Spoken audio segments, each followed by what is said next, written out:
Welcome back to the Sports Source. This segment brought to you by Daniel Hood Roofing.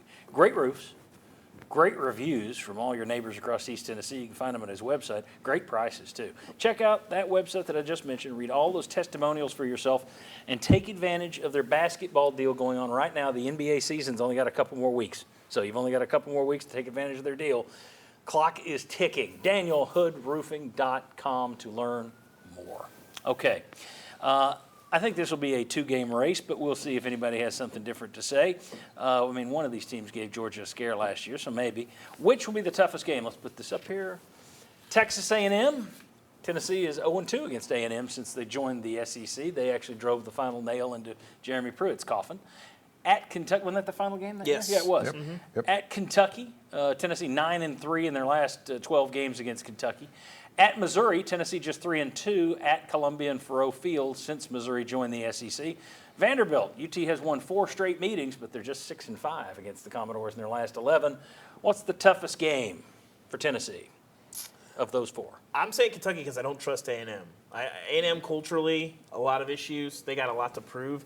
If A&M gets it cooking and Jimbo keeps his hand out of the cookie jar, Bobby is going to be absolutely on fire there. He has not had a quarterback that good since Lamar Jackson. He's not had players this good since LSU, since Louisville, 2015, the second to last Lamar team. So Bobby Petrino with a very good roster, that could be some special stuff. But I just trust Kentucky more. Devin Leary, Berrien Brown, Kentucky's going to be able to score some points this year. Liam Cohen back. They were predictable and poor execution under Rich Scangarello. Adding Liam Cohen back, I think you fix a lot of those issues. And you get the best quarterback in the portal. That's huge. Well, it's crazy to say this because the best quarterback of all time in college football, Will Levis, is no longer there. But they're going to be better at quarterback with Devin Leary. I think that's true. Absolutely, and obviously the OC is a big part of it too. But I still think they're behind Texas A&M in terms of roster, and I think Texas A&M has more upside.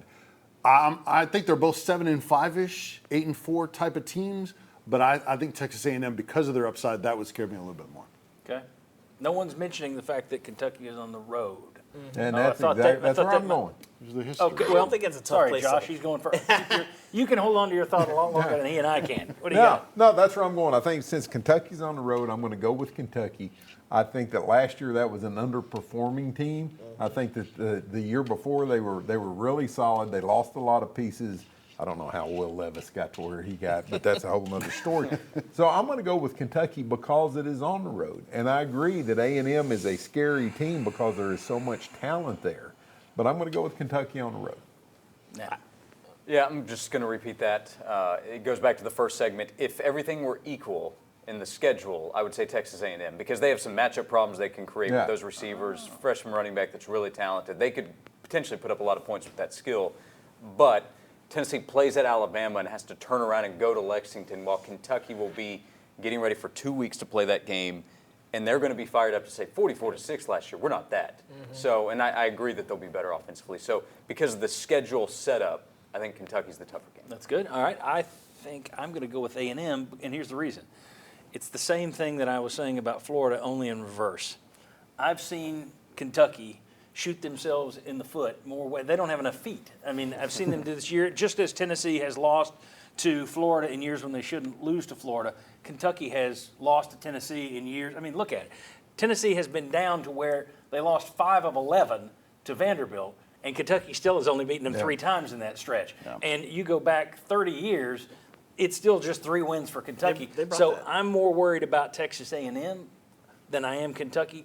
But it's the same reason I'm still worried about Florida when others are not. I've seen this act before. So could be wrong, but I'm just not going to be scared of Kentucky having seen the way they usually crumble in this game. They brought that top 10 team to Knoxville in 18 against team at 5-7 and got punked. Yeah. So, By Jeremy Pruitt. Yes. Right. So not a great look there. Yeah, it's not the first time. So, so we got 2 Texas A&Ms. We got 3 Texas A&Ms and 2 Kentuckys. Is that right? I think so. Missouri's top trap game of the year. So it would be 3rd. 3 Kentuckys, right? Bob, you got? Well, again, I'll I'm mention Kentucky. this. Yeah. Oh, there were 3. I'm sorry, I wasn't paying attention to you.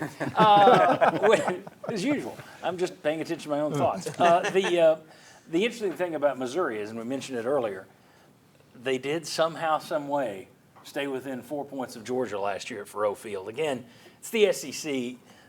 With the exception of Vanderbilt, it's really not a layup line.